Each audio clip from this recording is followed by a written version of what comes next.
The Speaker had to referee again when the issue of Martin McGuinness's official title was highlighted again by a piqued Jim Shannon. Certain members have tried to get away with referring to the Deputy First Minister as the Joint First Minister. But the Speaker stamped down on such political point scoring by enforcing the rules of the House.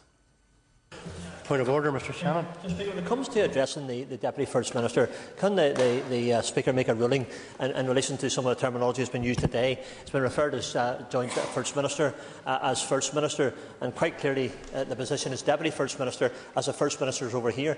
Can the Speaker make a ruling on that there this morning to clear up the indecision or the wrong terminology in relation to some of the people in here, in particular a party that's trying to find its own identity? Thank the member for his order. I thank the member for his point of order. I have already ruled in the past on the whole issue of terminology in this House, even when calling a political party. And I certainly will be very strict, and already give a ruling on terminology in this House and what people are called. Let's not play games in this House. We have a First Minister, a Deputy First Minister, but I've already ruled on terminology in this House, even when it comes to the calling of political parties and political individuals in this House. First Speaker, the first time that the Republican term was used was by the member for Lagan Valley, Mr McRae. I let it go past because nobody pays much attention to him anyway.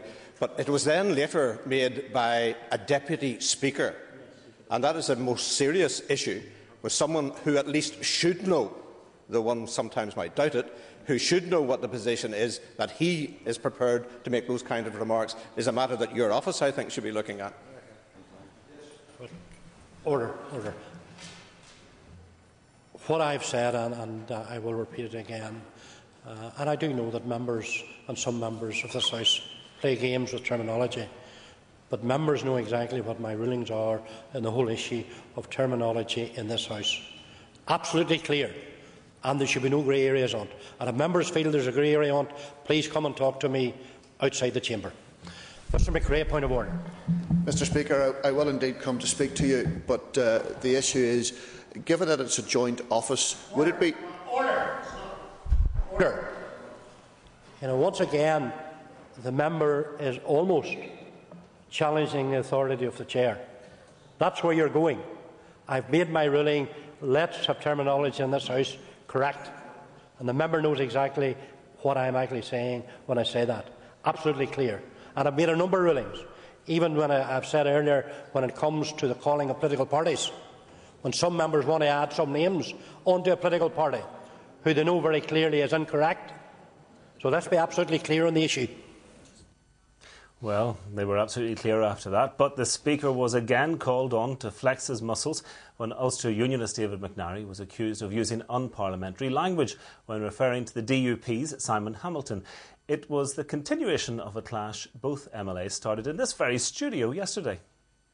I really have to say to the member, Mr McNary, you need to reflect on what you have said there.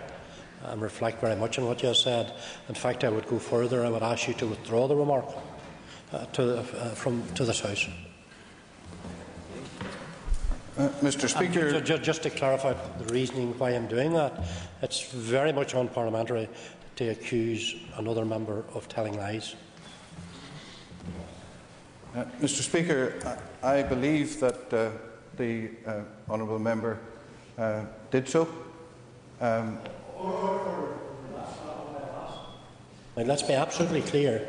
The terminology used is very clear on parliamentary language for the House procedurally, and I'm asking the member to withdraw and reflect on what he has said. On the basis of accepting your guidance, Mr Speaker, I withdraw the remark. I will find another way to deal with the misrepresentation that has been made, but in line with what you've asked me, I unreservedly do so.